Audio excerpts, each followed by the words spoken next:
Precious metals typically trade inversely to the stock market, but according to our next guest, that might change under President Trump. So are we heading into a new normal? Joining us now to discuss is Paul Mladjenovic. He's the author of Precious Metals Investing for Dummies and a metals investor since 2001.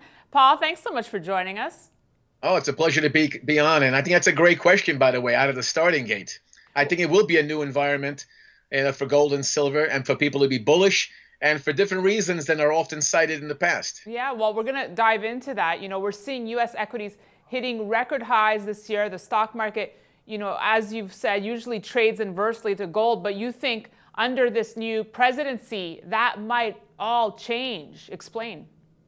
Well, first of all, I think that the fundamentals underneath the stock market have changed than they were a few years ago. I think we're heading into a pro-business and a pro-trade environment and a pro-tax cut environment, which is good for the economy and stocks in general. And I think you'll see, lots of great highs for, I think, the stock market. It's certainly my expectation, even though there will be a pullback here and there because of the bubble aspect of it. But for the same reasons, I think you could be bullish on gold and silver. For gold and silver, I think it's going to go from what was in recent years, what was potentially a safe harbor trade, where people were worried about things such as bubbles or market crashes or international tensions, and they would have seen it as a safe harbor move. I think now with the new regime, new policies, and a new dynamic for the U.S. economy and for the United States in general, I think now you're going to see that instead of a safe harbor initiative for the price of gold and silver, it's going to be more things such as inflation, because as they expand spending and more of it goes into the economy, there's going to be an inflationary impact, which have already started to report, actually. It said the inflationary numbers for January looked higher than usual. And I think that inflation will be one of the key bullish factors for gold and silver. So I'm optimistic about their upward moves. So I'm definitely sensing your bullishness on gold and silver, Paul. So that said, what are your price forecasts? Where do you see both metals headed?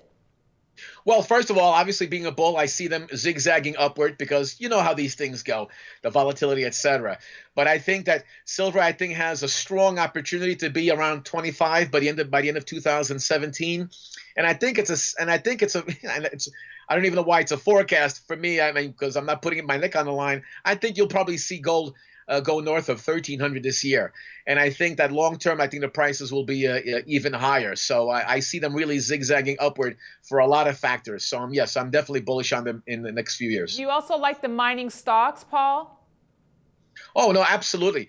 Because bottom line is, look, when the inflation starts hitting many venues like gold, the products, like goods and services, then general stocks will benefit from that. But I think that when you have mining stocks and they have a large quantity, both in ground and above, in terms of their reserves of both gold and silver, look, then it becomes an order of magnitude. So as you know, that whenever, like, say, gold goes up, like, say, 10%, then many stocks can go up by a factor of 3 or more. So I think that the gold and silver stocks, the ones that have proven reserves, that they have a good management team, and if they're really turning a profit, which they should, and they're keeping their mining costs low, I think it's going to be a very bullish time for many of the mining stocks going forward, definitely. So, Paul, I'm curious, if you're so bullish to metals, what are your thoughts on the U.S. dollar? Trump has been vocal about it being too strong. What's your outlook? Well, because he sees the benefit to trade if the dollar becomes lower, he feels that's going to have a net positive effect for U.S. exports, which I think he's very strong on. And he'd like to see more international trade.